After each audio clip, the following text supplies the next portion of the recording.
What's up, you diehards, you degenerates, you lovers of defensive football? This is Josh Raymer, and we are back with another episode of the Big Three IDP podcast. And joining me on StreamYard, it's a couple degenerates hunkered down in spare bedrooms and laundry rooms across Bowling Green. It's Bobby Reynolds, Adam Markham. Gentlemen, how are we this evening? Doing great. Got that pinky out. Bobby, this is an audio podcast for the most part. People cannot see you putting your pinky out while drinking. I'm guessing that's some sort of coffee with some sort of whiskey in it. It's a tea. It's a tea mix. Tea mixed with alcohol. Doing nice. Doing real well. Addy, how are you doing? Doing great.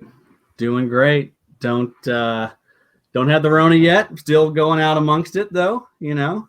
So are you still going to work? Like still going to your office? Oh yeah, every day. Man. Every day. Yeah, they've definitely shortened a lot of the staff, but there's 10 of us now at the branch instead of 20, 25. So you're gonna be the last one standing, I feel like. Adam, we need you to stay and hold down the fort. Yeah, we can't leave until there's like 150 cases in the county, or someone at one of the branches gets it. So you go. Some look forward to. Oh yeah, for sure. Just so responsible, yeah. Yeah. Well, we're glad you're not dead from the Rona yet. We talked about it on the last Sode, possibly doing a reunion in the Sode Shack, but as you so wisely pointed out, Addy, it's just not worth the social media shame that we would get for not being socially distanced during this time. Yeah, I'm not ready to get canceled yet. Yeah, for sure. Not yet. I do want to get canceled. That's always a dream of mine to get canceled someday, but not yet. I want to, we need a little bit more of that ad revenue, baby. That's right. We've almost crossed a significant threshold. Let's get across the threshold with the ad revenue before we blow this thing to smithereens. That's right. For sure. So, yeah. Addy, you said you're what are you drinking on tonight? We got a little bit of Sam Adams cold snaps. They left over from the winter. Nice little winter beer. But they go bad in June, so I needed to get them out of the fridge. Good excuse to get them out. You mentioned what, Bob? I was just going to say, how nice is the weather right now? It's great. I'm enjoying this 50, 60 degree weather because soon it's going to be 98. Yeah. Sweaty. I did get out and mow my yard this weekend. It was very nice. It's a little colder today. I don't know if you boys had any sinus stuff going on, but I definitely woke up with some drainage and thought, oh my God, the Rona has found me. This is it. I have to get my family into the shed, or me into the shed and isolate. But thankfully it was just sinus drainage. Yeah. I just got over all that mess. So yeah, I know what you're talking about. Not fun. Fun. That time of year. That's right. And that just makes matters so much more fun. It's like, oh, everyone's worried about getting coronavirus. Let's throw in sinuses just for the hell of it. Mm-hmm. Oh yeah. Make you question your sanity and your health. Addy, you were mentioning before we got on mic here that there's this particular chicken joint that's rising up the ranks for you. Chicken City. We got Canes. Here, Raising Canes.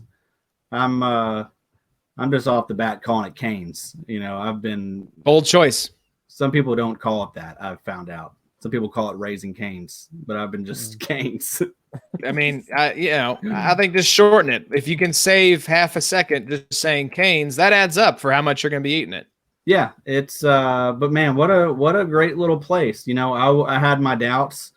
No question about that. I was it just sounded simple. It sounded like they don't do that much there, and they really don't. It's chicken, fries, toast, coleslaw. That's pretty much it. But it's really good. The chicken is really good. I will say, like, if you're going like plain tender to plain tender, it's definitely better than Zaxby's. I agree. I would agree with that assessment. I was looking up just to see. So Zaxby's has 900 locations. Raising Cane's only has 483. They're coming. They're coming. Zaxby's. Alert. They are coming. And if they figure out that they, can start dipping those fingers in some sauces, oh, watch out. You've just lost a customer for life because Addie's on the Canes bandwagon. Yeah, Does Canes have any good sauces yet? They just have the signature sauce, kind of like Zach's sauce, right? Which it's very good. Very good. It's better than Zach's sauce. I agree. Yeah, there's just not anything like I'm basic. I just get the fingers and the fries when if I would go into Zaxby's. So Canes just does it better. Yeah, if that's what you're into, if you're just the plain tenders, Canes definitely does it better. And another move here is you get the box combo. That's the 4 fingers. So you get 4 fingers, fries. It comes with coleslaw. Here's the key, and it also comes with toast. But so you get rid of that coleslaw. No one wants that coleslaw. No, but you can get extra toast. So you can get 2 pieces of toast, 4 chicken tenders, and some fries. And a sweet tea, of course. Of course. Oh, yeah, absolutely. I thought about you all. I got on the way up, we went to surprise my in-laws Sunday and came in and visited them and stayed 6 feet apart the entire time. It was very weird. It was like we were all in our own little bubbles. Very, very strange if y'all haven't interacted with like your family yet in person. But on the way up there, definitely stopped in at the gas station in Glendale and got a Baja Blast, which is back in bottles, pretty much in gas stations everywhere. And you called it, Addie. It's just so much better as a fountain drink from Taco Bell. Yeah, that's definitely the way to experience it. I would not recommend anyone trying the bottle first. No, don't. It's just a different experience, man. Every every soda is better as a fountain drink. Yeah, I agree. That's true. They're really. He would say that, Bobby. Damn redneck. Take boy. That's right. That is a Kentucky product. All right, gents. Well, so good fast food there. Good fast food talk there, guys. Let's see here. We have got a good sode for you all. We're going to be. The news has kind of died down. Not really much going on. I saw where Aldon Smith's getting a contract with the Cowboys. So not quite sure what's going on there. I don't know if you all saw this. Yeah, gave him what sounds like 1 year, $2 million. And he has not even reinstated yet, which is always kind of an interesting move. So I noticed like everyone in all the leagues I'm in picked him up. Really? No, already. So yeah, no, not necessarily worried about the moral compass when it comes to the waiver wire. No, hell no. A lot of those leagues, man, there is nothing. I mean, y'all have seen that that league that we're in, the Unreal Tournament, like that waiver wire is grim. Yeah. Yeah. Well, you go 53 rounds in a 12 team league. There's not going to be much. There's not many players left in the NFL at this point. Especially when you got all them sharks. That's right, Eddie. So many sharks. Isn't that like the little name of the league has a shark emoji in there? Yeah, it's the Unreal Tournament, and then there's the wave emoji and shark emoji. That's right. Sharks in the water. We're going to make a T-shirt of that for the league at some point. Who's we, Addie? Nate. I'm gonna get with Nate. We're gonna cook something up. Gonna collaborate. Yeah. Go get you that pipe. The pipe fleece. Maybe it's on sale right now. Yeah. I told him I wanted a hoodie. I told him I wanted a hoodie of our logo. So we need to work on that. I just don't, economy is too tough to spring for that pipe fleece. Economy. Sorry, pipe fleece. I'm going to have to come back to you at another time. Maybe after we get our tax returns. Yeah. I'm not sure I can handle something that drippy, to be honest. It may, if it's dripping that much, it may be a quarantine risk, maybe attracting some corona germs. Sure. All right, fellas. We are going to talk about the Unreal Tournament League. We're going to talk just now that the draft, I think it wrapped up 2 or 3 weeks ago. We're going to look at our teams, look at some other picks, just give our thoughts. That's obviously other fantasy football podcasts that do like mock drafts. So that's just a good idea of like right now here this was, February, March time period. Where are guys going? Who are we looking at? Who are we valuing? How have things changed even in the past couple of weeks? We're also going to continue our series of the rookie draft review. This one, I feel like has some more hits than the 2016 draft did, which, as we mentioned, was our first draft for a lot of us in a dynasty league, doing a rookie draft, first year on the RSO platform. So a bit of a learning curve. You'll see things get a little bit better here in year number 2. So we'll do that rookie draft review. We'll reseed that draft. How would it actually go today? And then we're also going to do a round of everyone's favorite game show. Addy, who'd you get? I could feel the vibrations and reverberations across town. That was beautiful. Thank you. So, all right, gentlemen. Well, let's jump into it here with who'd you get. And I'll kick us off because I feel like this isn't always the case, but I feel like I've actually been the most active since we last did this segment, which was a few sods back. Mm-hmm. But, it's always context specific here. Context is important. In our RSO league, the free agent pool for the auction, it's a little more stock than it's been in years past. It's still not great. I don't have a lot of rookie picks. I think I have one left right now. And for me, my mindset this offseason, as it has been a lot of off seasons, is let's restock the running back stable and pick up some guys for the flex. So as we've talked about many, many times on this pod, the fantasy season, just like the NFL, is a war of attrition. So going into a season with like 2 running backs you feel good about as your 2 starters, and then you've just got some so-so depth pieces behind them, that's just not how I want to play. I want to have good quality depth on the offensive side of the ball. So I had a few moves here with that in mind in our RSO league. So traded the 207 and a 2022 third-round pick for John Ross, who's expiring. I'll just run through all these and we can talk about him. And then I traded a 2022 second for Curtis Samuel, who is, it should be noted, the 15th highest paid wide receiver in our league at the moment. And then this one was interesting because David Johnson, we know, is in a much better situation now in Houston, but he is signed through 2023. He's making about $20 million a year. So this was a big time salary dump for the existing owner. But I acquired David Johnson for the 5'10", the 5'11", 3 salary dumps in Brian Hill, Thomas Davis, and Quincy Enunwa, and also Carlos Dunlap, who was the one good asset in the trade aside from the picks, and picked up David Johnson. So acquired David Johnson, Curtis Samuel, John Ross. Fellas, what did you think of my moves? You shut up. No, I mean, yeah, you're doing the pretty much the best with what you got. I mean, there's not gonna, when it comes to being able to trade for running backs, you're gonna be pretty limited. Everyone's gonna, there's 12 good ones. That's pretty much it. So if you got one of those guys, people are not gonna let go of them easy.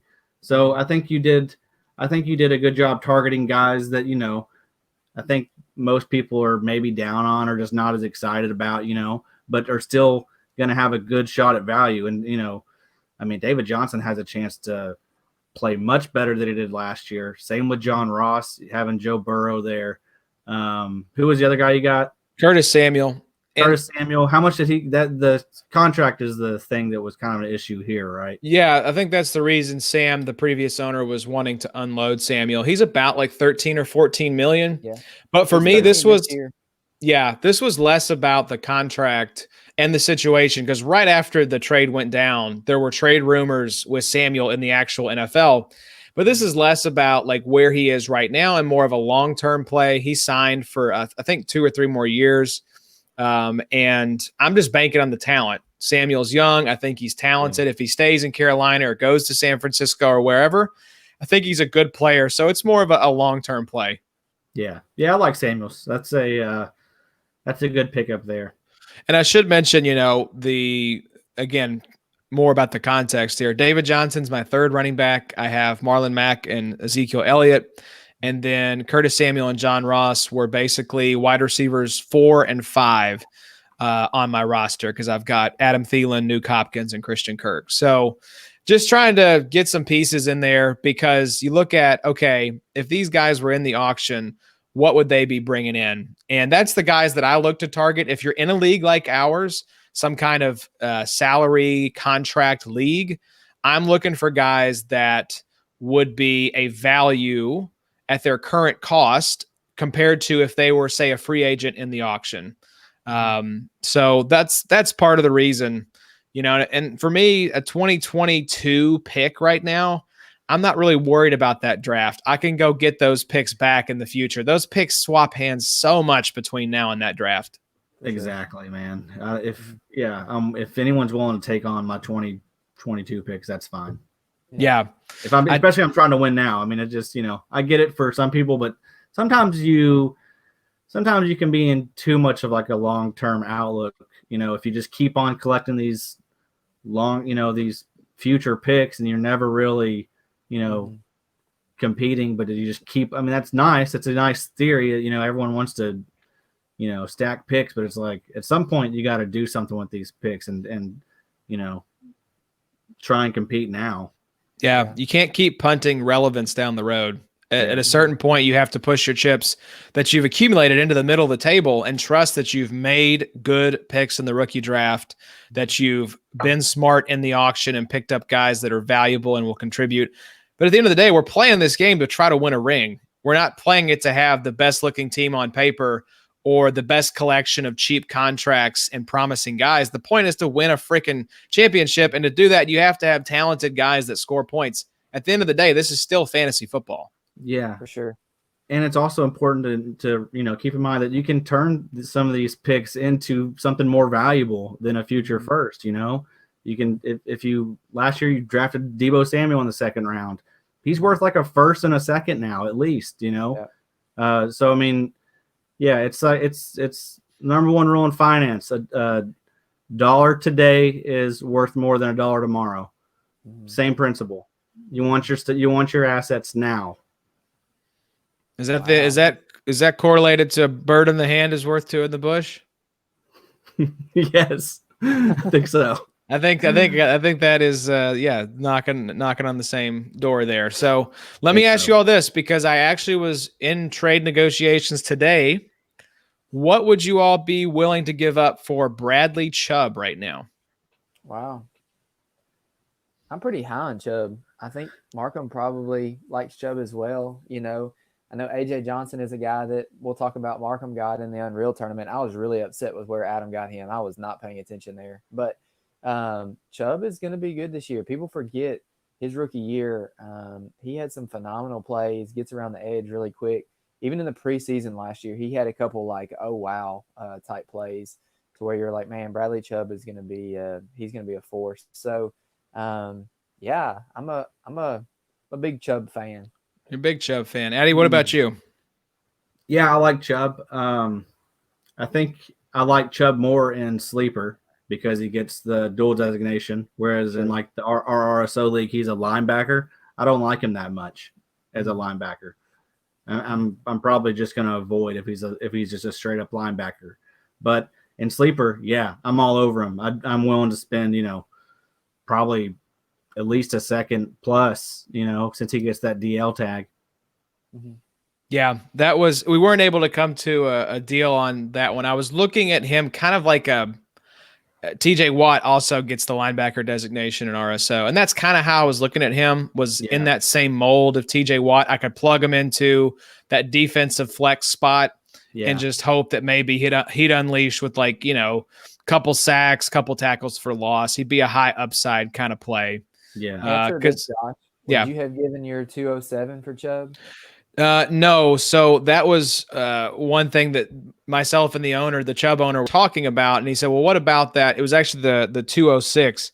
And I said, I want to try to hold on to the 206 because there's a few guys in that range that I'm thinking, because he offered to let me move back into the top of the third. And I thought, the guys I'm looking at, I think will be there at 206. I don't think they'll be there in the third round. So I just said, for where my team is right now, I've got to value the guy can get at 206 more than Bradley Chubb. And that's what I'll say a little bit about your moves. I think Samuel honestly probably gets moved, and that will look like a great pick. The John Ross, I'm still kind of on the fence about. the late second is going to be difficult because there are going to be some great IDP pieces, but there's going to be some misses too. I mean, there's going to be some people who grasp and try to get one of these late wide receivers or maybe one of these, later running backs or something. So, I should point out, I was wondering why you said second. That's 207. It was the 407. Okay. Sorry about that. Yeah. This makes much more sense now. Yes, it's the 407 and a 2022 third. Sorry about that. I love that for you. But more importantly, what I was getting at was I really like the David Johnson move. I know in RSO he's a little bit more money, but I'm speaking to you and Markham is probably the owner of probably the most expensive contracts in RSO, I would say, over his Julio and Odell, I think. Yeah, Julio, Odell, Keenan. Yeah. Daddy don't care. And that's the thing too. Like you, I don't know which of you mentioned this, but like I dumped, I think about like 8 or 10 million back. So getting DJ was much cheaper than what it actually looked like. And also the cap is going to continue to go up in RSO. So that contract becomes less of an issue as we add 10 million, 10 million, 10 million each year of that contract. I'm still a DJ fan though. I mean, like, you look at the 2018 year, he had 940 yards rushing, 7 touchdowns. He still had 50 receptions for 446 yards. Through 6 weeks last year before he got hurt, he already had 30 receptions in the book. So you take him and put him in a Houston offense where, they've got some older running backs there. They got rid of your boy Nuke. I think they're going to run DJ a lot. And and really what you're banking on is just his health at this point. And I hope he can stay healthy. But he's still 28. He's not going to be 29 until December of next year. You still got a relatively not young but not old running back. I think you'll be fine. I myself also thought, should I go get DJ here or should I just let him wait? Yeah, the thing was, I'm banking on DJ's health, which is like a 50-50 proposition. Like, does DJ still have it? I think it's probably 50-50 in my mind. But if he is healthy, if I end up on the right side of that 50-50 bet, they're going to give DJ 300 carries and probably give him an opportunity for 60, 70 plus receptions. They picked up his entire contract from Arizona. They traded away Hopkins in the trade. Like, clearly this is a piece of the offense that Bill O'Brien really wants to have in place. Now, that you could say that's a stupid move in the actual NFL. I don't think there's any debating that, but you've got to read the tea leaves here for fantasy. And if DJ can still play, he's going to get opportunity. Yeah. Yeah. And O'Brien knows that he's been getting roasted on Twitter for that trade. So he's going to want to make David Johnson's stat line look as gaudy as possible. Yeah. Oh yeah, that's what I think I told Bobby that, like, he is going, one of you guys, he is going to run DJ into the ground, even if he is washed up. He's like, I have got to make it look like this is worth our while in this trade. Exactly. Yeah. But who's going to fire Bob at this point? Bob's the GM. Yeah, he's the judge, jury, and executioner in Houston. So I don't think Bob's going anywhere. And I wouldn't be surprised if Deshaun Watson does drag him to the playoffs. Exactly. He's that good to do it. He is that good. Yep. All right, Addy. So you had some moves as well. Why don't you pronounce these names flawlessly of these guys you picked up? Okay. I picked up Foyesade Olakun. Sure. Good. Ifedi Adenigbo. There you go. That's actually pretty good, Addy. I'm very proud of you. Yeah. I just like guys that have names that are hard to pronounce. That's right. That's really it. That's your entire team. Yeah. No, man. I'm excited for both these guys. Both these guys should have larger roles going forward. Olakun, we talked about Campbell leaving town, going to Arizona. He's probably going to be the guy that steps in. They may still draft somebody, but I think they're going to give this guy a shot. And in Sleeper, he has the dual designation. He's actually, I'm sure we've talked about this before, but you can run him as a defensive back. Wow, really? So that was the move. That was why I picked him up in the league that he was available in. Mm-hmm. The other guy, he's gonna have Affetti. Where is Affetti? I know Foysade plays for the Falcons. Where is Affetti? He's in Minnesota. Minnesota. Okay. Yeah. I actually had Foysade a little bit last year. I thought he was gonna get a little more of an opportunity last year, and it would have been one of those that was smart to hold if I'd looked at Campbell's contract and seen that he was probably going to be out of town. He's a great piece to have right now.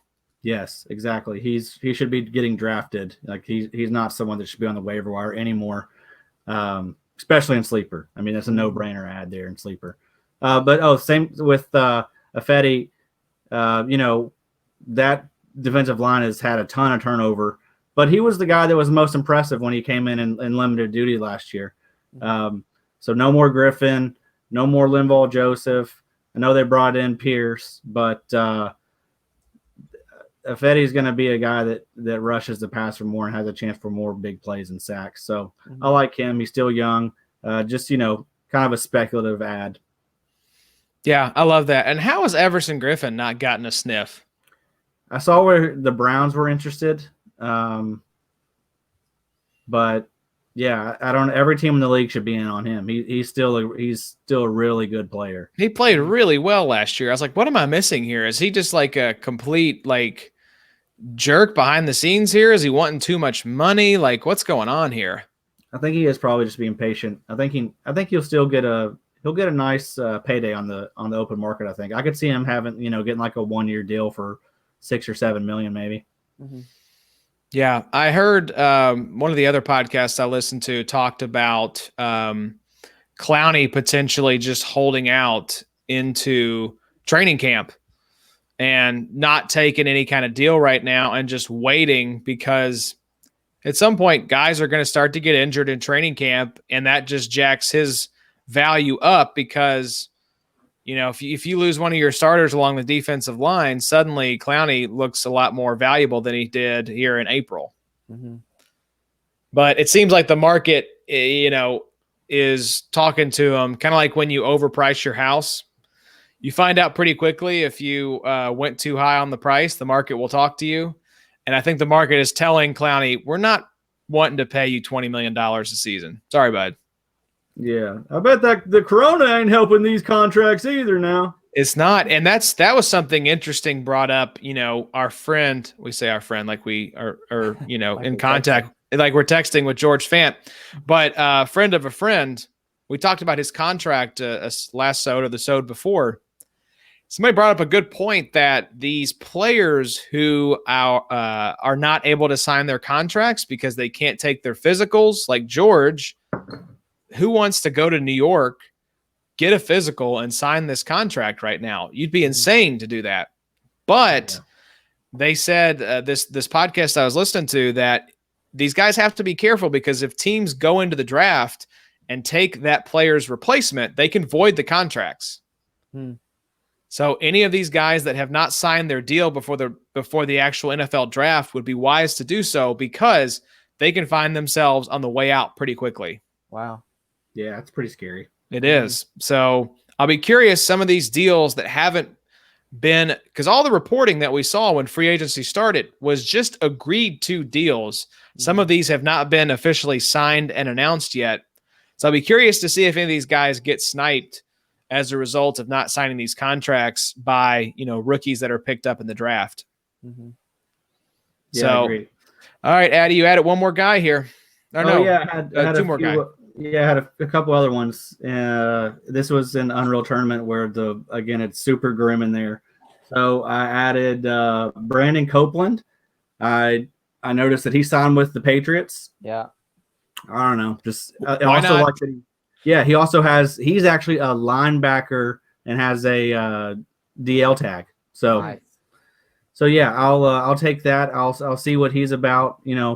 Bill's gotten to watch him as a Jet for the past couple of seasons, so he sees something in him he likes. So yeah, that was really the thought process there. And then I was also able to pick up Neville Hewitt. I mean, they brought him back. They've brought in everybody back, and also brought in Onwuasor. But I think Hewitt will. His contract was 1 year, $2 million. So I think if Avery gets cut, I think Hewitt's going to still be probably second in line, maybe third. But either way, we know how much injuries happen. he's going to have a chance to probably get some playing time at some point. So just a depth add, just in a league like this with all these frickin' sharks, you want to get out ahead of this and just go ahead and just, secure that now. Yeah. You want to jump in the water and jump right back out so you don't get bit. Absolutely. Great metaphor. You somehow snuck another crazy name into your segment, Addy, with Onwuasor. Yeah. So you need to just cool it on the names right now. Yeah, I'm gonna lay down. For a little bit. So this is interesting. I'm on Spot Track right now and trying to look at James Burgess's contract. Yeah, they brought him back too. Well, I'm looking. I guess the details just haven't been announced yet because there's nothing in here in the records for him right now. Kind of interesting. So, I'll be curious. Of course, Neville Hewitt got the first run, right? Whenever Avery Williamson went down, and then when CJ Mosley was out for the rest of the season, that's when Burgess came in. Right. Yeah. And it was basically the Burgess and Hewitt show. Yeah, I do think that Williamson's going to be getting cut. Yeah. I mean, it just seems, chance to free up $6.5 million, and when you've brought in all the other linebackers, I mean, it only makes sense to me. Yeah. All right, Bobby, you had a whopper of a trade go down in the XFFL today. Take us through it. What happened? What transpired? What are the details? So I guess a bit of context. I have had 6 first-round rookie draft picks, and I also had 5 second-round draft You had to picks count them up year. in your head like your children. I had to think about them for a minute. So in that context, I moved the 109, the 110, the 205, and the 210 for Kenyon Drake, Mark Andrews, Clellan Ferrell, the 311, the 410, and the 503. I'm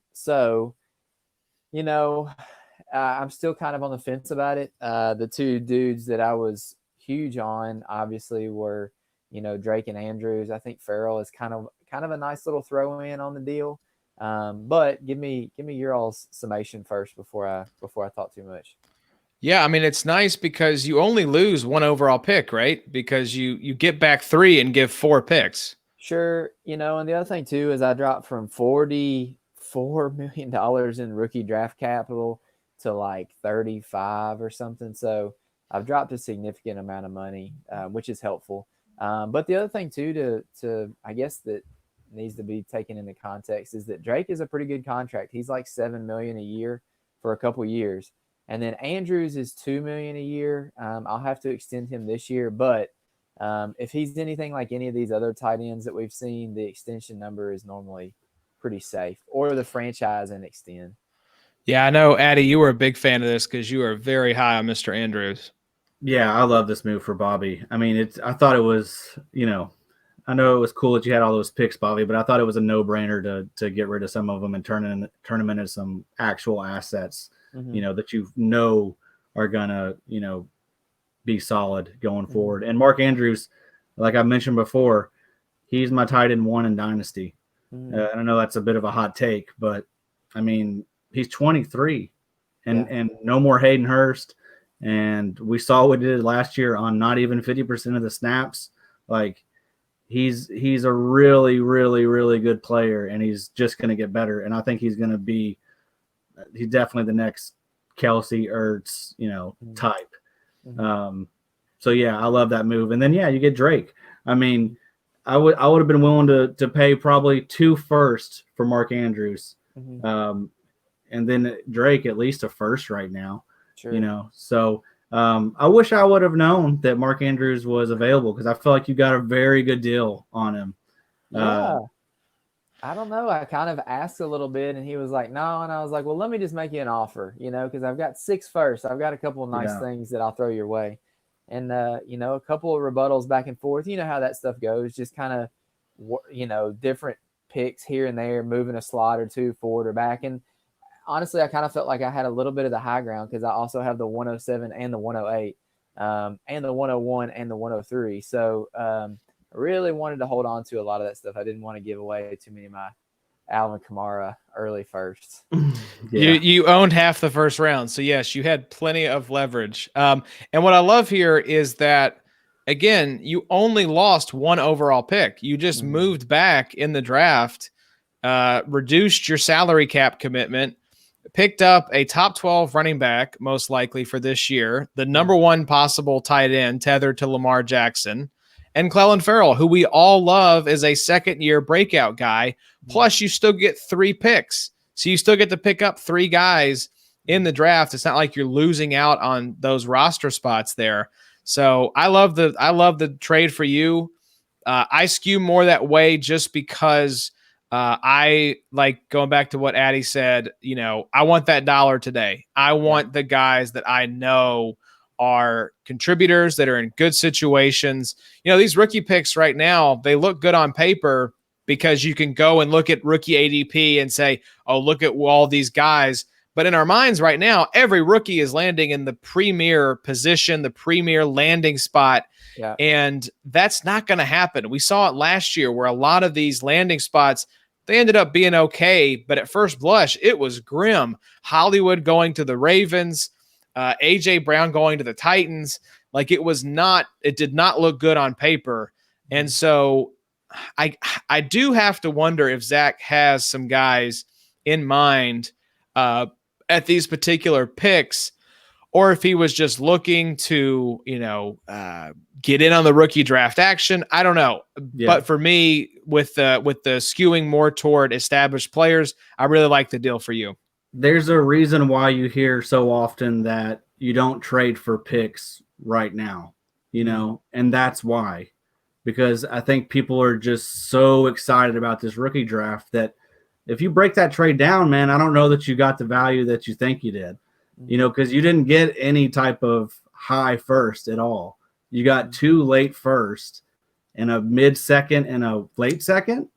There's not a sure thing. There's not a sure thing there. And you gave up a guy that's probably going to be a top 10 running back and a guy he got next at tight end, So yeah, that's why you don't trade for picks right now, because everyone is so high on this class and everyone's so excited about, the draft. Just that's why you don't do it. You're not going to get the most value. That's why you trade for picks in the offseason, and you try and acquire guys like you're doing right now if you have a lot of picks.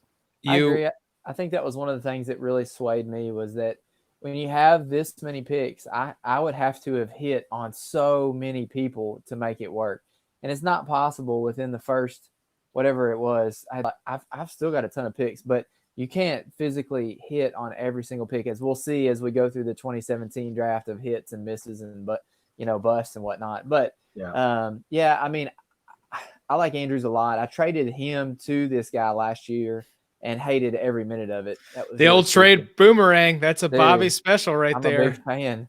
But the Kenyon Drake ad for me was pretty big. I really, I know you guys are as well, with, your boy Nuke going to Arizona this year.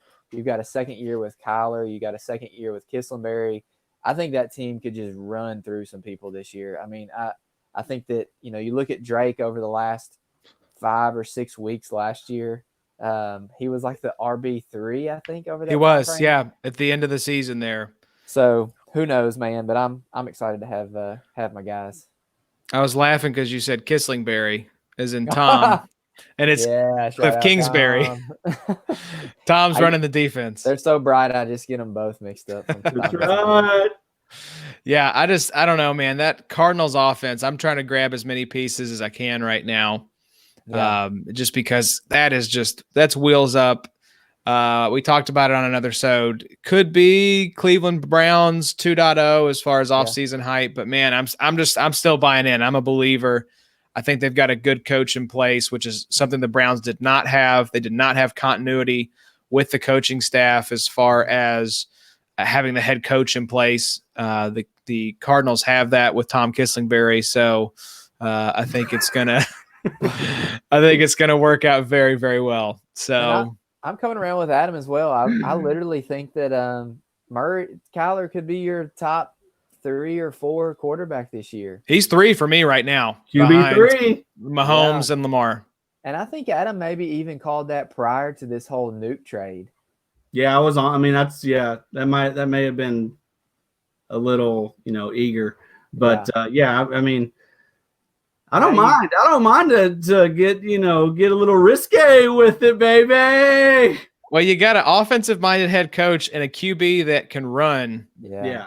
I mean, it's just like that's fantasy gold right there. And now the most sure-handed wide receiver in the game right now. Maybe outside of OBJ. I don't want to disrespect either of you guys, but two legit dudes right there. And you give Drake some RPO lanes to run through. Good gracious. Yeah. I'm worried with the Rams. I tried to get Drake earlier in the and that was the other season thing that helped as well is that, I know some trades that have been floated for Drake, and I thought, wow, that's some high trades really for Drake. I'm gonna throw a little later round first and just see if it sticks. So yeah, I just didn't have the pieces to make it work. Poor Drake. Feel bad he's wasted his career in Miami so far.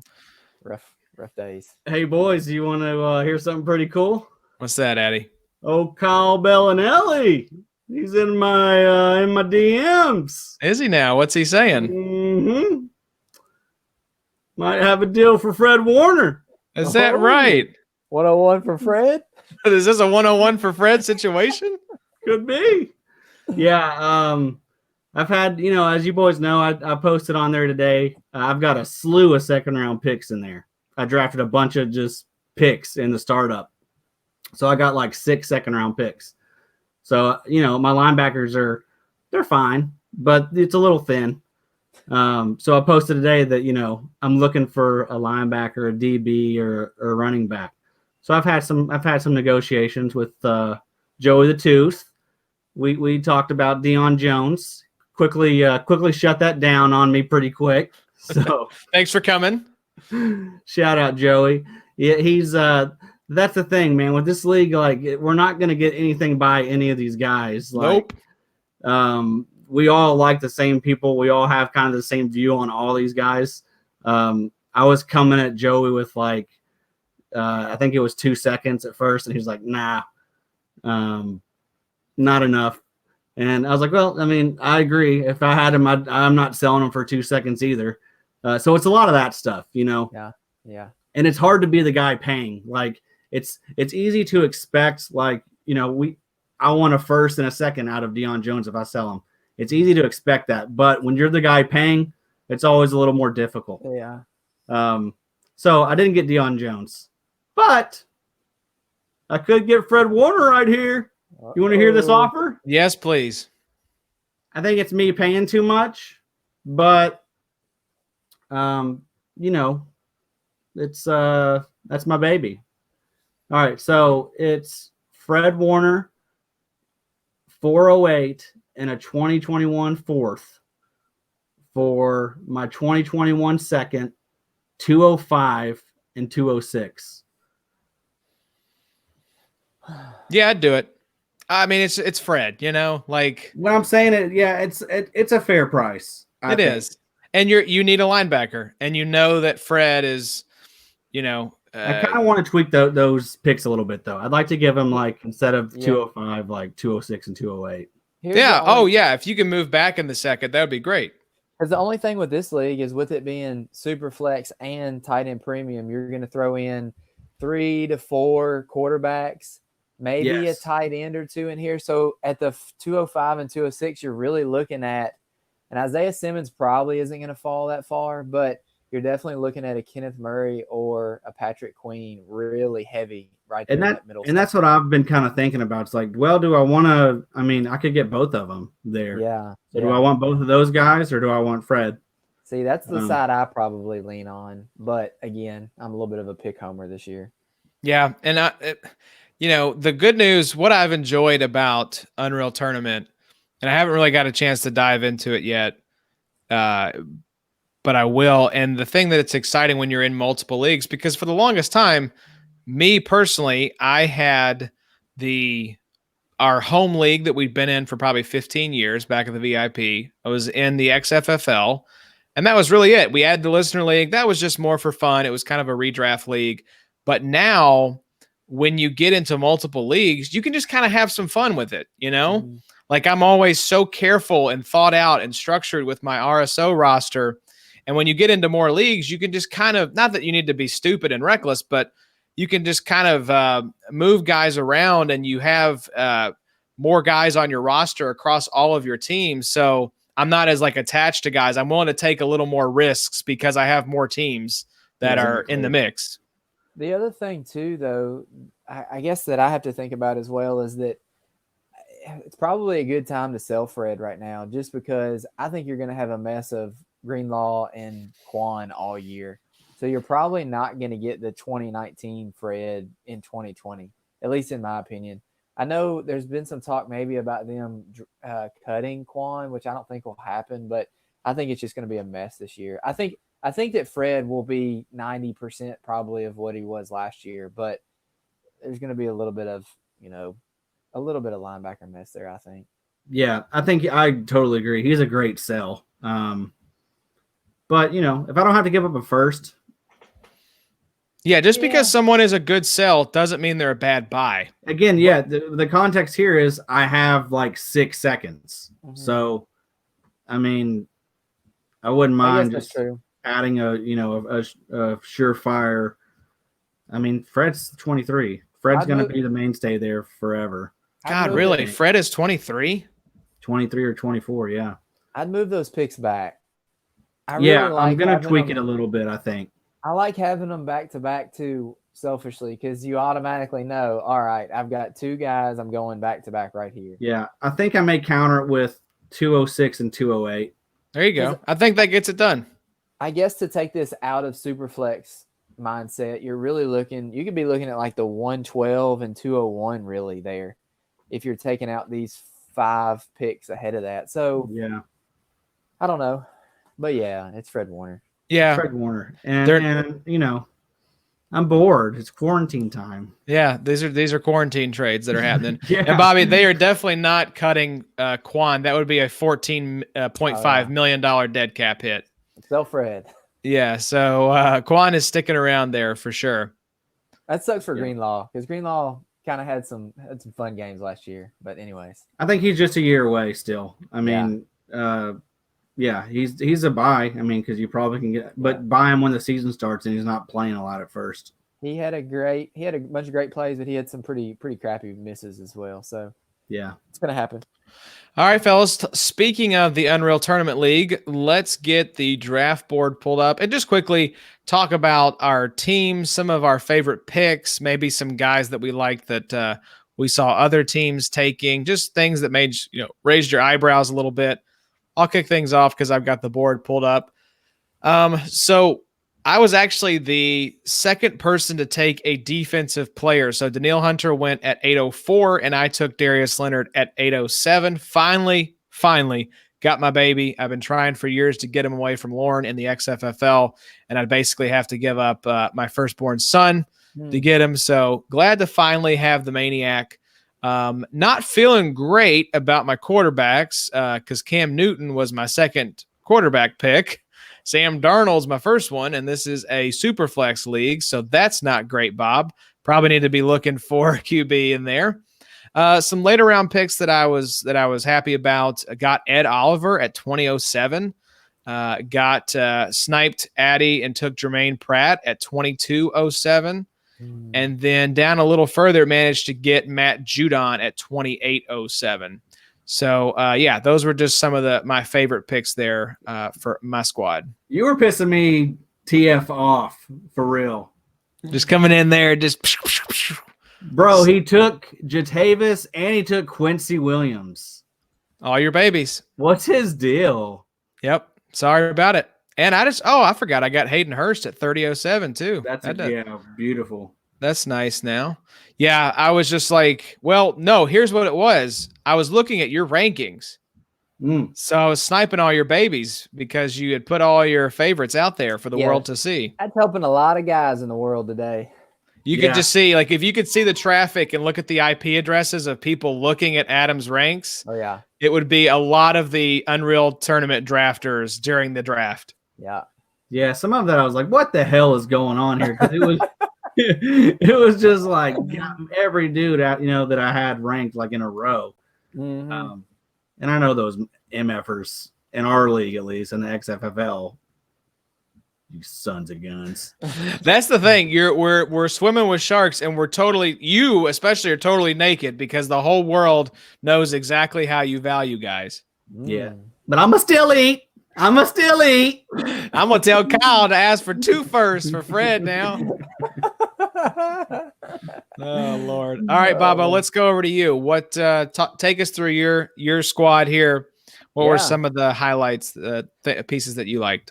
My whole team is a highlight reel here, Josh. All right, Ben. I love having Mahomes. I haven't ever owned him before, so with the second pick in this super flex, I grabbed him.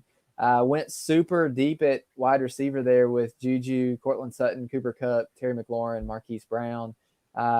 Actually got Mark Andrews as the number 4 tight end off the board behind Evan Ingram, which was interesting to me. I like a couple of my defensive standouts. Having Jamal Adams and Derwin James is basically a dream of mine that I get to live. Finally realized you've been trying to do that for years in RSO. Yeah. Darrell Henderson, Chase Edmonds. I've got Adams boy Irv Smith Jr. there pretty late. Jonathan Abram. I actually got Jonnu pretty late as well. I'm trying to look at some of my later picks that I was happy with. I got Whitney Merciless in the 25th, which I'm okay with. I love the Teddy Bridgewater in the 19th. That looks really nice now to have a starting QB in the 19th round. Yes. I have Kyle Allen as well, so it's kind of a little handcuff situation. But Juan Thornhill in the 28th could be pretty nice. I know Adam is real big on Jalen Ferguson. I don't know maybe now how that looks with them adding on some D-line help. Jalen Ferguson there in Baltimore, but they didn't get Brockers. That deal did not go through. That's true. I did forget about that. So that does help. Okereke there in the 34th. I kind of like Micah Kaiser there in the 40th, just because nobody knows what's going to happen there in LA. I gotta say, your Dare Agumbawale in the 44th, not looking too hot with Bruce Arians wanting to take a pass catching running back. Yeah, that was a dart throw in the 44th, anyways, but. I mean, later on, you're just kind of like, yeah, I know this guy. I'm gonna take him. Yeah, I know this guy's name. Hey, shout out to you, Eric Wilson in the 51st round. That's pretty nice. I'm happy with that team, man. There's a couple drafts that you come out of and you're like, crap, man, my team sucks. But for whatever reason, I was happy with waiting on running backs and then grabbing Latavius, Darrell Henderson, Bryce Love, Naheem Hines, Chase Edmonds, Darrell Henderson.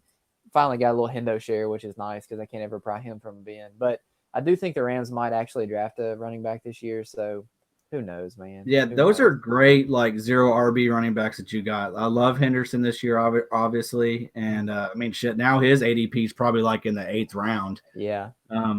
But I love Naheem Hines. And we get return yardage in this league. So that's helpful for him. Mm-hmm. Yeah, so I don't know. It was fun. It was very difficult, actually. I'm glad Adam put this together because this was actually my first super flex and tight end premium. And I actually messaged y'all in the first round. I was like, hey, so me going Mahomes here is not stupid, right? And y'all are both like, oh, actually who I would go with as well. So fun to have some Mahomes shares. Yeah, Bobby, I love your squad. I mean, you know that I'm a big fan of always loading up on wide receivers. So anytime someone starts out a draft where they get like 5 receivers in the first 7-8 rounds, I'm going to be all over that. Yeah. Fun. Yeah, you did a nice job getting some wide receivers on your squad as well. Yeah, let's run through it. So Dalvin Cook was the first pick. I was drafting from the 9 spot. So 109 Cook, Kyler Murray was my QB, Odell Beckham, DK Metcalf, Debo Samuel, McCole Hardman. My first IDP was Danielle Hunter at 804. Oh, okay. So you were the first guy to take the IDP. Yeah. Was I the first? That was the first one? That was the first one. Yep. Nice. I like that spot there too. 8th round is nice for IDP. Started the run. I mean, it was Hunter, 804, and then literally we had like 7 defensive linemen go after that before it got back to me. So, so Danielle Hunter, Tyler Higbee. Bobby, I feel that's maybe a reason why you took Irv Smith is because I took Higbee there. Yeah, I had to get you back somehow. I regret doing that, knowing that it turned out the way it did. Oh, cut you deep. Yeah, so then I took Dwayne Haskins, gross, 1004. It's super flex, so you're gonna do some weird shit. I mean, and that's kind of what this was right here. No, Adam, that's pretty gross. It's gross. Yeah, I don't feel good about that. I'm like on record of not being a Haskins fan, but these damn Sharks. Yeah, that's the funny part. I remember you talking negatively about Haskins right before you took him. Yeah, man, this draft again, it changes you. It makes you do crazy stuff. Yep. So I got Max Crosby at 11-9, which I know we talked a few weeks ago about him going like in the ninth round, and I thought that was too early, but I'm thrilled to have him there.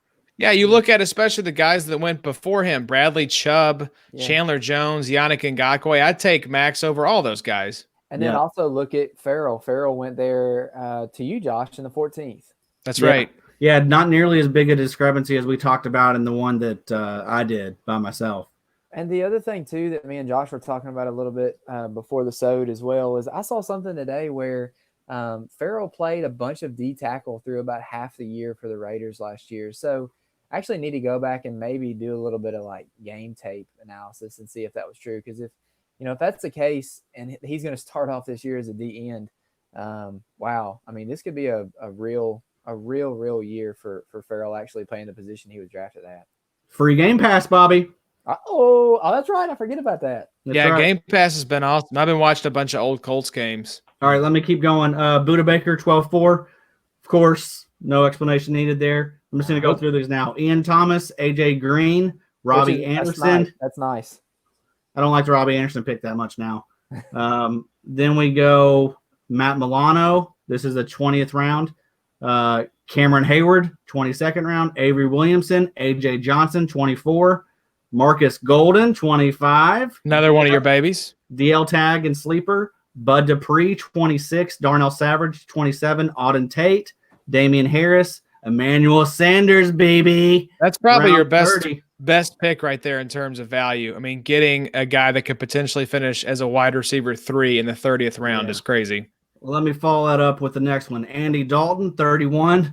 Darwin Thompson, 32. Dante Pettis, 33. You can't quit your pink-haired baby. I'll never quit you, Dante. Charles Aminhu. That's a guy I've been getting everywhere. This will be a second year. He should have a bigger chance at playing time in Houston. Obviously, J.J. Watt, his time's coming to an end here soon. This should be the next in line. And plus, you like the fact that he's learning from J.J. Watt. You hope that he can use what he's learned. Then we're getting to just a lot of just dart throws at this point. Nasir Adderley, Jerick McKinnon, another guy I won't quit. Bo Scarborough, Carl Nassib, Julian Love, Marlon Humphrey, Mike Boone, Chris Conley, Adenigabo, Tre'Davious White, Kevin King, Scotty Miller in Tampa Bay. Like him, I think he's going to be the slot guy this year. He's going to be the new Edelman, new Welker. Write it down, bitch. But if not, you got Justin Watson 2 picks later. Right, yeah, right. So I'm going to monitor that closely. Brian Hill, Justin Watson, B.J. Goodson. I got to say, I love the – who was it earlier here? Yeah, Jerick McKinnon. Bill Simmons had a great term, fantasy herpes, the guys that you cannot, for whatever reason, get rid of them. Why are they bringing back? What are they doing bringing them back if they don't have a plan for them? They have like 6 running backs, I think, right now. Yeah. And plan to play all of them. He'll have 2 out of the 16 weeks where he goes off. Or 17. What is it now? 18? I guess 18 weeks? Yeah. No, it's it'll be 17 games starting next season. It's not. Yeah, but that'll be over 18 weeks. Yeah, because there'll be a bye week in there still. Yep. So, they did. That was the one piece of news that I guess broke that we kind of knew about already, was that the playoffs were going to 7 teams per conference. So it's like, it's something we complain about now, but once we're all going to watch that extra game on Saturday and Sunday on Wild Card weekend. So yeah, it's whatever. I'm not going to pitch a fit about it. I guess we could note some of the guys that I noticed that some of the IDP guys were targeting. I noticed Sean is definitely in on Brian Burns this year. He had him in like pretty much every league that I drafted with him in. Took him at the 13-11. Yep. Joey, he's big into he was drafting Sheldrick Redwine quite a bit. Kenny Moore was a guy I noticed he targeted quite a bit. He was targeting Demario Davis, Anthony Walker. So yeah, I pay attention to those guys, what they do a lot too. Same with Johnny. Johnny had a lot of great picks late. Danny Trevathan. Yeah, these guys are really freaking good at this stuff. It was difficult. It was a difficult draft. Yeah. Yeah, where did he grab Trevathan? I was trying to find him. 30th. He got him 30th. And then he was early on getting his defense done. Like he had Blake Martinez, Corey Littleton, Shaq Thompson. Yeah. That's ridiculous. Myles Garrett, Joey Bosa, Frank Clark. Shaq Barrett in the 19th round. Yeah, man. So it is tough. It is hard out here for some pimps in this league. Very well said, Addy. Hard out here for some pimps. So let's go from one draft to another here, fellas, and look at the 2017 rookie draft in our RSO league. We should start seeing the results start to normalize a little bit in terms of fewer whiffs, more hits. Now that we had a year under our belt, knew a little bit more what we were doing. Addy, you worked this one up for us, so take us through round by round. We're looking at hits, we're looking at misses, and we're looking at guys that were kind of just like in the middle, not necessarily a bust, but also not a guy that we would consider a hit. Well, Josh, I can't really pull up the doc, remember? It slows down everything. Oh, I thought you had it open on your phone, Adam. I can do that. I can get there.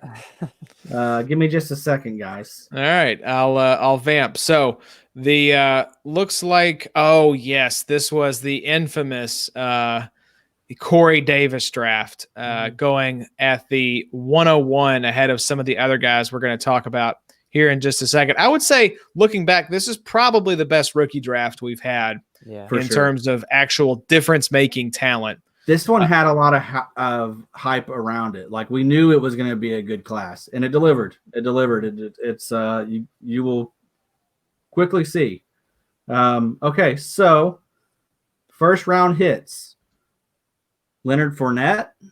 Oh, Josh, do you want to go through the actual draft? Yeah, I'll go through the draft, and then you give us the breakdown here. So 101 to 112. Corey Davis, Leonard Fournette, Christian McCaffrey. Crazy, he went at 3. Dalvin Cook, Joe Mixon, John Ross, Mike Williams, O.J. Howard, Juju Smith-Schuster, David Njoku, Taywan Taylor, and Kareem Hunt. Yeah. Wow. Okay.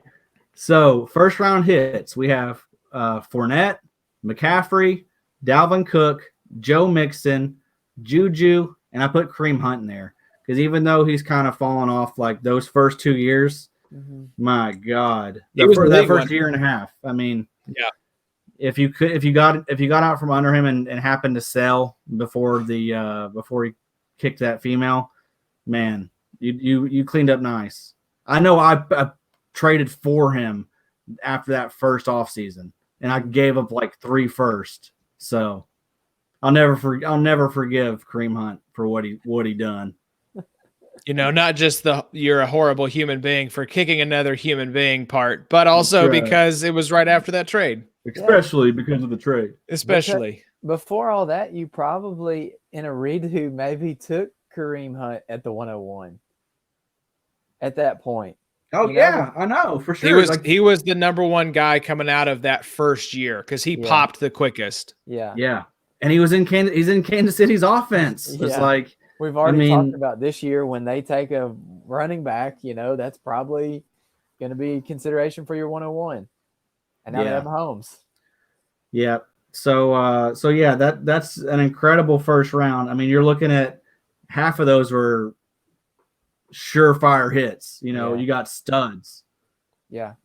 Okay, so first round, as Bobby likes to say, we got Mike Williams, John Ross, O.J. Howard, and I put Njoku in there as well, just because I don't know, he's not worth it as a first. I guess he's probably, and honestly, O.J. Howard, same thing. Yeah. Neither one of those guys should have been first, but for whatever reason that year, remember it was all this is a historical tight end class.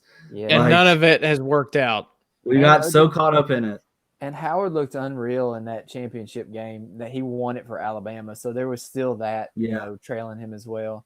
But I'm with you. Never draft a tight end right here. Now, it just doesn't make sense. This could be the year that we see OJ Howard take that next step. I mean, it's all if it's not now, when it's never going to happen if it's not now with Tom Brady. The only problem with OJ Howard this year is Cameron Brate.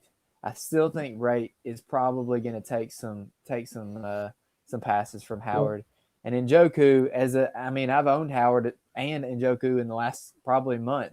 Howard I don't anymore, which I probably should have. Just kept him, or maybe just sat and seen if the whole Tom Brady stuff was real, because none of us thought. We just thought, well, he's going to go back to New England, but you can't call this stuff. And then the Njoku with the Austin Hooper looks horrible now, but anyways, live and learn. So I mean, those guys still, Njoku could get traded. Yeah. Tom Brady could really help out OJ Howard. Another concern there is obviously they're just, so many mouths that can be fed. Yeah. So much talent, like how much can really go around. Yeah. Y'all remember when, go ahead and say your bust, Adam. Okay. Sorry, the phone screen. So the Adam's first round. I see Adam go out of the dock and then pop back into the dock. Adam's first round busts were the 101 Corey Davis and the 111 Taywan Taylor. Y'all remember when Taywan Taylor was the homepage for RSO there for a couple of years. It still is, I think. It's still lingering around. I notice it from time to time. It's somewhere on there. Yeah, it was. And that should be noted, too. That was the Western Kentucky football diehard taking Taywan Taylor there at the 111. I was so pissed when he did that, man, because I had a second lined up for him. I was so annoyed that he did that. But, thank you in hindsight. Thank you, Zach, for doing that. So, so we had 6 hits. We had 4 meh and 2 busts in the first round. So not too bad. Yeah. So the second round here, we'll go through 1 to 12. Samaje Perine, Evan Ingram, Alvin Kamara, Zay Jones, Myles Garrett, Deshaun Watson, Carlos Henderson, Jamal Adams, Deontay Foreman, Solomon Thomas, Jabrill Peppers, and Marlon Mack. So this is home to probably the best rookie draft pick ever in Alvin Kamara at the 203 to Bobby. I'm still just, now owned by Addy for the 101. But Addy, what were some of the other first round hits that we had here? Okay, so Evan Ingram, obviously AK, Myles Garrett, Deshaun Watson, Jamal Adams, Marlon Mack as well. Yeah, I would agree with all of those. Looks like 1, 2, 3, 4, 5, 6. Again, we have half of the second round as hits. Wow. Yeah, so that 50% hit rate at this point. And so that's pretty unheard of. But you get into some pretty nasty busts here. You had Jabrill Peppers as a meh. I would agree. I think he's been pretty decent for IDP purposes. Mm-hmm. But then you look at these busts, and it gets grim. Samaje Perine, Zay Jones, Carlos Henderson, Deontay Foreman, and Solomon Thomas. Yeah. I don't know if any of those guys even get drafted at this point. Yeah. These were the busts were some major busts. That's for sure. Yeah. The busts were very busty in this round. No doubt. Second, though, here, you could, and we'll talk about a redo, but a bunch of these dudes would go early first in a redo situation. Alvin Kamara, Myles Garrett. There's probably a little bit of Deshaun probably as well. Jamal Adams, in hindsight, you probably don't want to give a first for him just because he's a safety, but he's freaking, he's Jamal Adams, and the guy who owns him now won't take any less than 2 firsts for him. And same for Derwin. He's in that category of a, upper tier, player. And it just, once you draft them and you hit on these dudes, it costs so many picks to buy these dudes back. But you're right. I think the Marlon Mack pick there at the 212 is kind of a nice little late second round grab. And Mack has been fine. And I think Indy likes Mack. I think Hines is going to be a little bit of trouble over the next year or two, but Mack should be fine in the interim. All right, so third round here, fellas. Let's jump down and look at round number 3. So we're going 1 to 12. Curtis Samuel, D.D. Westbrook, Gerard Davis, Jamal Williams, Zach Cunningham, Jonathan Allen, Derek Barnett, Gerald Everett, Reuben Foster, Marshon Lattimore, Ardarius Stewart, and Chris Godwin at the 3-12. Again, we see the guy in the league who watches as much college football as anyone snagging Chris Godwin there. What a pick at 3-12. I mean, is that the best pick of the draft we've seen? Seriously. It might be because I don't know though. Man, that's really tough. But I mean, both those, AK or Godwin, that's incredible. Both those values. Yeah, no doubt that the third round hits. Chris Godwin, leads that off. We'll do, like you said, the redraft here at the end of all this. But we haven't got to the best pick yet. It's coming, but we'll get to there. Oh, was it Ardarius Stewart? No, it's fourth round. It's fourth round. Be patient, Josh. All right. So, so you had Zach Cunningham as a hit. I agree. I think he's been pretty solid there in Houston. I actually made an offer for Cunningham today. Did you? I'll go ahead and tell you. I don't mind. Got shot down. So Ben has been wanting Cam Newton. And I'm kind of half and half on Newton. I'm kind of a little bit upside and kind of like, he might just not do anything this year. So I offered Newton and the 3-11 for Cunningham, and he didn't do it. Wow. I thought he would. Cunningham is in his last year of his RSO contract, but he's also in the last year of his contract with Houston. Merciless is there for another year or two.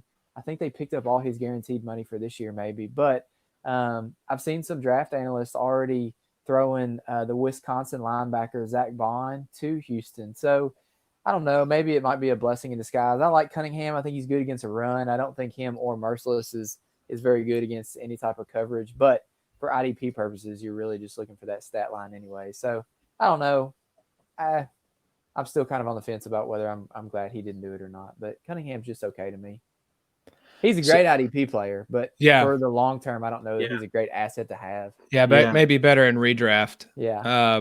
So you had Curtis Samuel, D.D. Westbrook, and Jonathan Allen on the meh pile.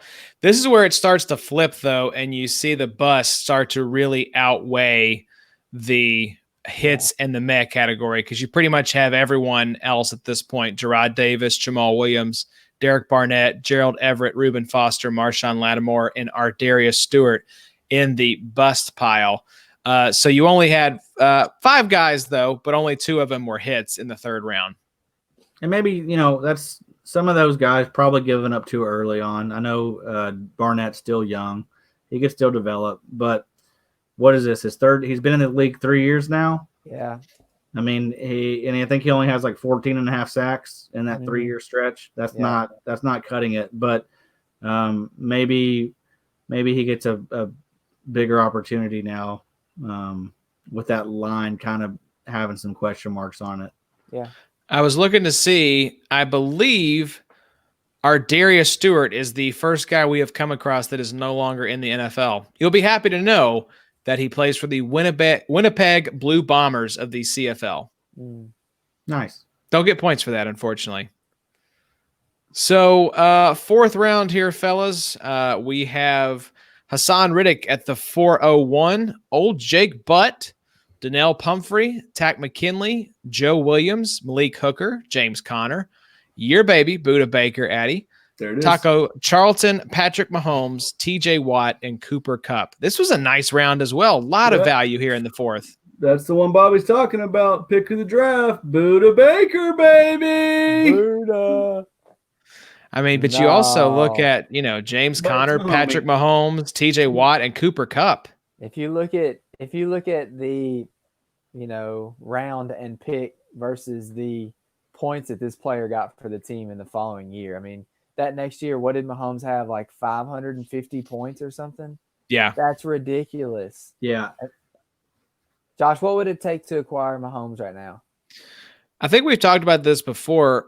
I don't know that I could even name a price because I would just regret selling him, whatever the price was, because I don't own him anywhere else right now. So he would just be a guy I'd miss having on my team and getting to watch week to week. I think that's accurate. I don't know. if somebody came with something stupid like 3 firsts, would you do it for 3 firsts? For 3 firsts, depending on where they were, yeah, I would do it for 3 firsts, I think. huh? They'd have to be what, like you'd have to have one of them at least 106 and higher, maybe a late first and then a future first. Or I think I'd have to have 102, 101, and 103. Damn. I'm just kidding. But no, it would have to be probably like at least one in the top like 4 picks. I agree. One in the later first would be fine, and then maybe a 2021 first or something. Yeah, I agree, man. You're gonna want. I mean, you definitely want some immediate return, I would think. Yeah. So. Yeah, you're giving up maybe the. I mean, he's the QB1 for the next decade, in my mind. I mean, really, this is almost even make me rethink my, my mixed ranks. When you think about, I mean, Mahomes might be the asset to have in all IDP, even over a McCaffrey. I don't know. That's tough, man. That's tough. That's hard. If you have a 101, if Lamar Jackson does what he did last year, if he keeps doing that same stuff, I mean, same thing with him. I mean, they're both just cheat codes. I think the problem though with Lamar though is that I think Mahomes is going to have a longer career. I think he's going to have the longevity of him holding up is going to be better. I just think Lamar is too reckless. He's got too much of that, wild running. But I don't know. He's got a little bit of Russell Wilson to where he knows when to get down, knows when to get out of bounds. So you're right. I mean, it's tough. It's a tough call. Working out with Antonio Brown. Did y'all see this? That's not good news. No. Let's Lamar. Let's chill out a little bit. I don't know if you've been keeping up with the news, but not a lot of good stuff around AB lately. Nope. I'd say the people who have been in his life the most frequently would be police officers in the county that he lives in Florida. Those gummy bears at him. Yeah. Mm-hmm. So, so you didn't have any 4th round picks. You had Haason Reddick, Jake Butt, Donnell Pumphrey, Tack McKinley, Joe Williams, Malik Hooker, and Taco Charlton on the bust pile. I don't think I'd disagree with any of those. Do you, Bobby? Oh, no, but those hits are pretty nasty. That's some nice hits. That is very, very – it's funny that the 4th had looks like more than double what the 3rd round had in terms of hits. What about some of those names in that round? You got freaking Butt, Pumphrey, Hooker, and Taco, Budda. Yeah, this is a fun name draft for sure. It is a fun name draft. So last round here, fellas. This is where the 5th round, I just feel like we still haven't quite gotten this figured out at this point. Hey, do this real quick before we get to the 5th. So take Mahomes out of those 4th round hits, and you can have one of those guys for the next 2 or 3 years. Who do you want? I would say Cooper Kupp. Addy? Agree. Cooper Kupp. Okay. And then defensively, it's going to be Budda. Yeah, I would agree. Out. You would take Budda over TJ there? I would. Yes. Okay.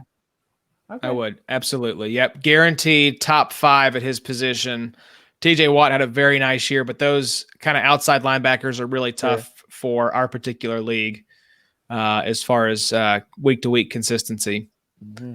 So 5th round, gross. Jordan Leggett, Adoree Jackson, Mitchell Trubisky, Marlon Humphrey, Noah Brown, Deshaun Kaiser, Garyon Conley, Derek Rivers, Kevin King, Jeremy McNichols, Wayne Gallman, and Josh Malone. So Addy had no hits. He had Adoree Jackson, Marlon Humphrey, and Mitch Trubisky in the meh pile. And 5th round bust, he literally just put everyone else. So just replay it and listen to all those names I said. And I think Adoree Jackson, Humphrey, and Trubisky have been fine. Adoree Jackson, he was the one who had the kick return yardage for the Titans. Is that right? The CB1 that year. That's right. Of that. Yeah. That's what moved him into the math category because, I remember he had that really good first year. Yeah. Then I believe Marlon Humphrey was the highest scoring player on the Ravens for IDP last year. Yes, exactly. And second was Marcus Peters. Yep, exactly. They're 2 cornerbacks. So Mitch Trubisky, Bob, are you going to be on Peters this year? Or? I don't know. Peters is just kind of a hard thing to get a grasp on. It is. You're absolutely right. It is Yeah. hard to figure out sometimes. I've heard that. Hey, what are y'all's thoughts here? I guess as we wrap this up on cornerbacks, y'all have got some 4th or 5th round picks. Are y'all wanting to take cornerbacks at all at this point? Hell No, no. no. Where it's just streaming. No. I agree. No, man. We haven't. Have we come across any cornerback that we're like, oh yeah, that was a great pick? Oh right there? yeah, baby. No, absolutely not. No. I think if any of them started off as corners and have moved to safeties, have we had that in our No, I don't think so. Man, I took Jeremy McNichols, and the dude got cut before he even started the season. That is hateful. Julian Love, he was a guy that was a cornerback, but he started playing safety at the end of the year, and so he was kind of a nice little cheat code there at the end of the year. So, and it is nice to have an Adoree or a Desmond King, and you're not going to know it, right after the draft that they're going to return kickoff. That's the thing, man. It's in theory, yeah, of course, we all would love to draft a cornerback that scores a lot of fancy points, but it's just so hard to pin down those guys. Yeah. It feels a lot more luckier than the other positions. So some undrafted gems. Addy, thanks for pulling this out here. Kenny Galladay, Jonnu Smith, and Philip Lindsay from this draft. Those are 3 nice pieces. And Philip Lindsay gets the distinction of being the double undrafted guy, an undrafted in the NFL draft, undrafted in, I don't think he went, obviously, in the auction or rookie draft for our league. He was right. That grab by the dude who kept a lot of cap last year or 2 years ago. He was the first round breakout. You see that some seasons where you get the week 1 breakout guy that people drop like 50% of their fab on. In fact, that was the year that it was Philip Lindsay and Tyler Boyd. That's it. That's who the other guy was. I was trying to think about. Yeah, both of them broke out that year, and he had them both. So, Addy, why don't you run us through, if we were redoing this draft today, how would picks 1 through 24 shake out? Let's actually do 24 to 1. I think that may be kind of fun here to go in reverse order. Okay, and I did this pretty quick, so I mean, I don't know if you're tallying up at home, it may not be perf. All right, so get off my back. So 24, Jabrill Peppers. 23, Njoku. 22, OJ Howard. 21, Curtis Samuel. 20, TJ Watt. 19, Zach Cunningham. 18, James Conner. 17, Mike Williams. 16, Marlon Mack. 15, Kareem Hunt. 14, Budda Baker. 13, Evan Ingram. Yeah, I don't think I would disagree with anyone here in this new second round. Bobby, would you move anyone around? I would maybe. I'm a big TJ Watt fan. Even though he has the weird designation, I would probably have him up a little bit higher. But I mean, I can't say that I would want him over a Marlon Mack, I guess, or a Budda, really. I think I would. I think what I would do is maybe swap TJ Watt out for Mike Williams and bump Mike Williams down to 20 below Zach Cunningham and put TJ Watt up there. I don't know if I'd take him. James Conner is just so iffy right now. He's a guy I really don't know what the Steelers are going to do with.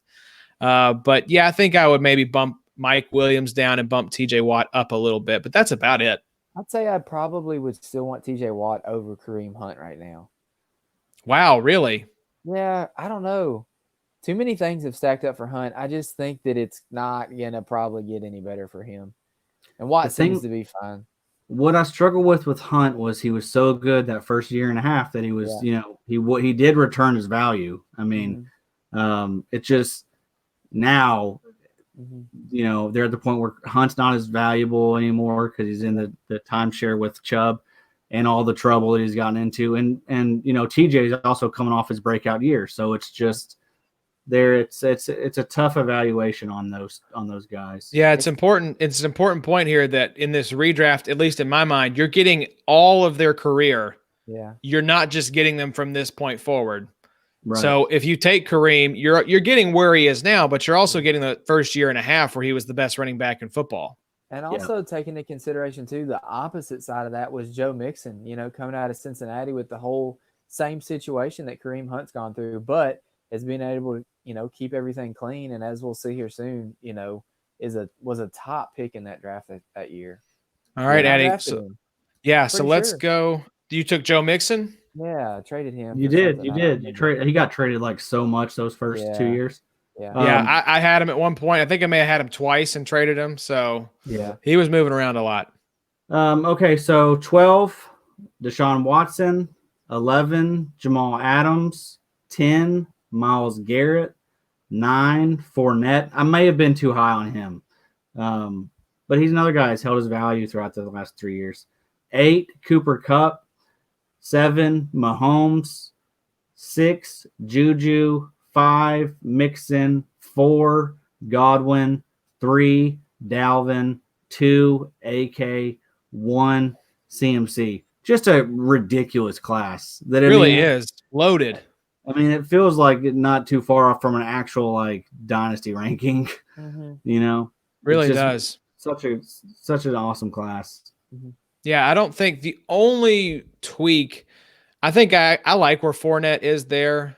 I don't think I would argue with putting Jamal above Deshaun Watson just because you've got a guy who's number one at his position. Deshaun can absolutely be number one at his position, but he's got more competition in his way. I think the path is much clearer for Jamal Adams to be the safety one because he's done it before. Deshaun Watson would have to move Lamar and Mahomes off that number one spot and fend off Kyler Murray as well. So I would put Jamal just a smidge above him there.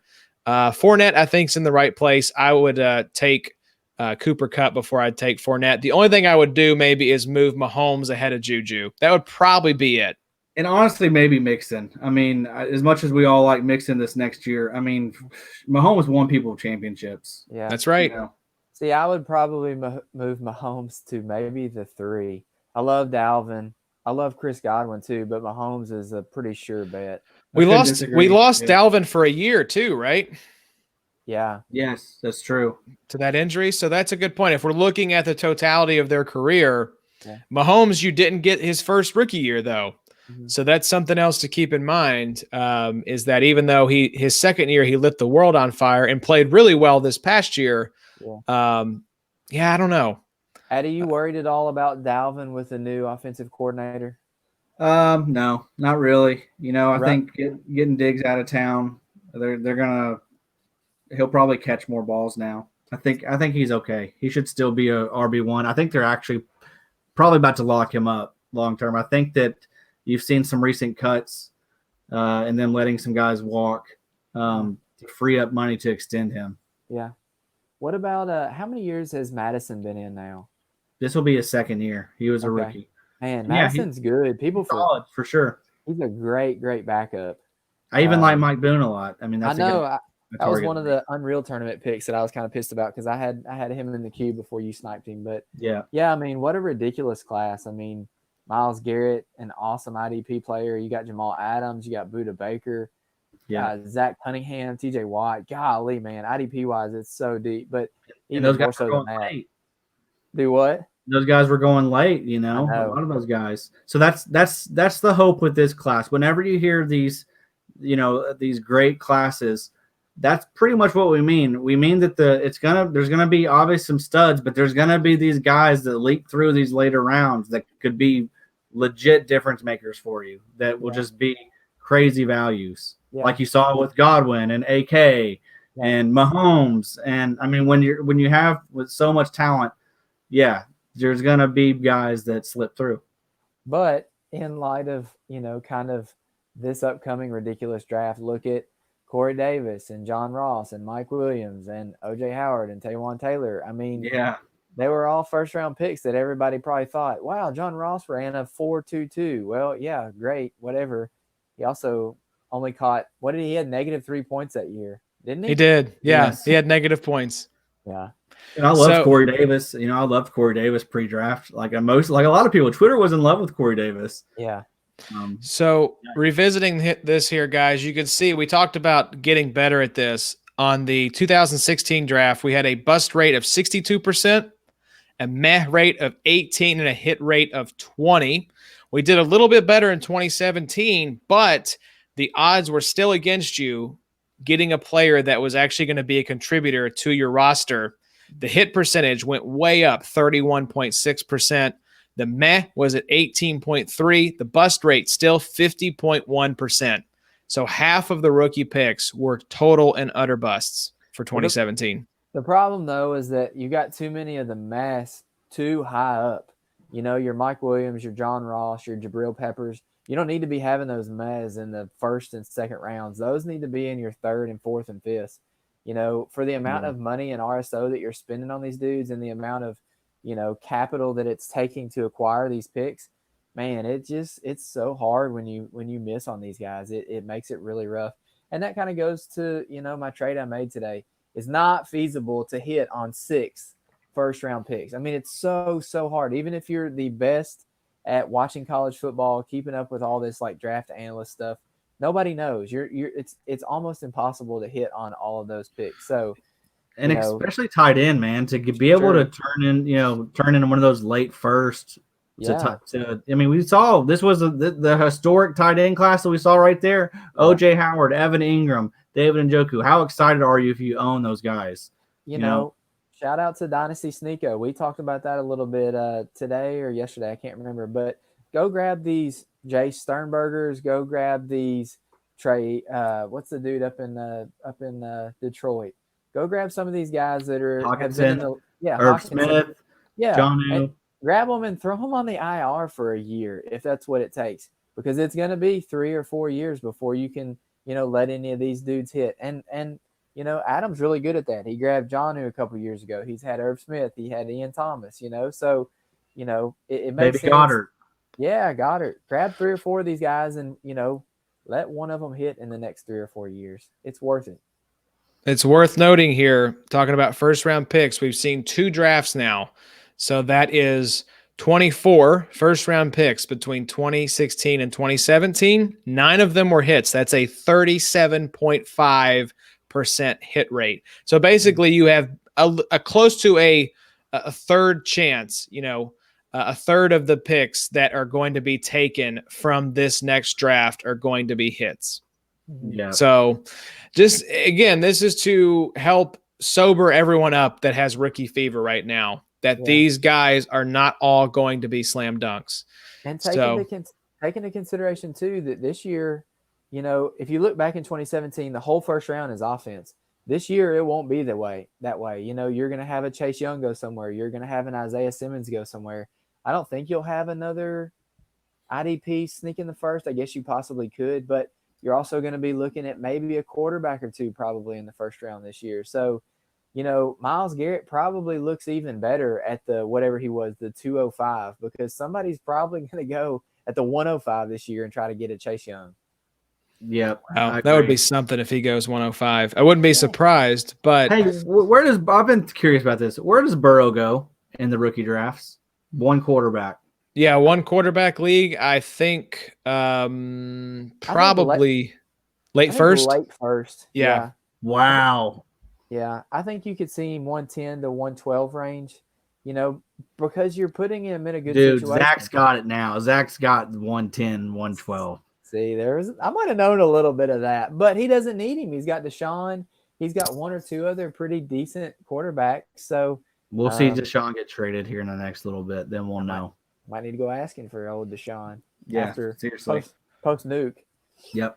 All right, fellas. Well, this was a fun Sode. I love it. We said we were going to be about an hour, and here we are, an hour and 33 minutes. I think if someone put a gun to our head, at least to my head, and said, you have to be done with this pod in an hour, I would spend the first 55 minutes making sure my will was updated. Hey, the only person that's going to put a gun to your head, Josh, is your wife, Allie. She's already gone to bed. I was like, hey, you still awake? You want to watch some TV? And she's like, no, just feed the baby at 12:30 if he hasn't woken up. So are you guys done? You think you guys are done? I think so. I think I saw a bag. I saw a suitcase in the hallway. I think that's for me, though. I think she's kicking me out to the shed. Divorce papers. Dude. Yeah. Ready. Seriously, we'll be praying for you, Josh. Seriously, that Shut sucks. up, Adam. With the corona and now you lost your wife and your family. Can I move into your spare bedroom? No. Okay, thanks. So Josh, Christian of you. What are you doing between now and 12:30? Probably going to be eating about 3 bowls of cereal to drown my sorrows. What kind? So, okay, so we did. This is another whole nother pod discussion we could have. The selection is at Crossroads, so it's a little limited. It's kind of like an expanded gas station, so not the full grocery, but went with honeycomb, Oreo O's, and cinnamon toast crunch. Nice. Cinnamon Toast Crunch, one of the goats. Yes, I Night totally snack. agree. I've been looking because one of my sneaky favorites that I don't know if they make anymore is Waffle Crisp. Oh, Love some Waffle Crisp, but I don't know that they actually make it anymore, which is very sad. I don't think so. You make Cookie Crisp still? Cookie Crisp is pretty good. I love the Oreo O's. I think they are delicious. Cookie Crisp. That's right. I was going to do it. I thought about doing it for sure. Good job, Bobby. Very good. All right, fellas. Well, this was fun. We're glad we could come back at you all with the Sode. The big threesome deserves a weekly Sode here. So shout out the listeners. On that, Josh. We didn't agree on that name. Well, that's happening. I've put it out there on 2 separate pods. Varmints. Mangy varmints. Yeah. That's pretty good too. Yeah. We'll make some t-shirts. There you go. Good Some on, cutoffs. Eddie. Some cutoffs. What y'all deserve. With some matching jorts. Camo cargo jorts. So, fellas, appreciate y'all making time for the pod. And if you all want to support us, obviously share the pod with anyone that plays IDP or that enjoys good fast food takes. Leave us a 5-star rating and review over on iTunes. You can support the show through Anchor. Just look at any episode description and you'll see a link. You can give $1, $5, or $10 on the Anchor platform. So however you want to support the show, check us out. Follow us on Twitter. Follow us on Instagram. We're at Big3IDP. Just send an envelope full of cash to Markham's house would be good as well. I'll be moving in there here later this week. So that would be awesome if you could help us out in that way. Yeah. I said no on that, Josh. So I heard yes. Bobby, did you hear yes as well? I heard C. Yeah, see, senor. Yeah, guys, find a way to get us some money. All right. We're gonna keep reinvesting it into the business. Which just means which just means buying Popeyes and Baja Blast. Exactly. Right. And with the quarantine and stuff, that's prime time. That's what we're having to eat a lot of. So we need the money. We do need the money right now. I know everyone's struggling on hard times, but hey, we're bringing you a show. We're keeping you entertained. The quarantine's not as bad when you got the big 3, baby. I think Madam's brain just caught the Rona right there, folks. I probably do have it. You probably do. Aside. Yeah, that's actually why we're doing this on StreamYard. Truly, I am afraid I might have it. I don't want to give it to the other guys, so then give it to their family, and then it's just good God, apocalypse and Bowling Green, pandemonium with Adam as patient 0, just wiping out everyone. Yeah, first man. Yeah, we get it now, sir. First man to die in Warren County from this. Yeah. All right, y'all. Take care. Thanks for listening. We'll be back with y'all next week. We'll keep this rookie draft review going. We'll probably have some other fun sags to talk about at that point. We got some buddies coming to join us at some point as well. That's right. Yeah, we should tease. Do we want to let them know who we're going to be having join us later towards the draft? Addie's shaking his head yes. So we will be having from IDP guys, Joey the Tooth, joining us that last week before the draft. So this is, I believe, the week of April 19th. We will have him on the show to do a final draft preview. We'll maybe try to get some one of the other IDP guys on the week of the draft to help us do the recap show as well. So look forward to that. Going to bring you all some good draft content. Also got big things happening behind the scenes that are in the works. So stay tuned. Big 3. Big things are happening, fellas. They don't call us the Big 3 for nothing. That's right. All right, y'all. Take care. Addie, why don't you take us out with all right from Matthew McConaughey. Okay, everyone. Be good to each other. We're all going through it. Hunker down. Stay safe. We're one team. America. All right. All right. All right. We'll see y'all later.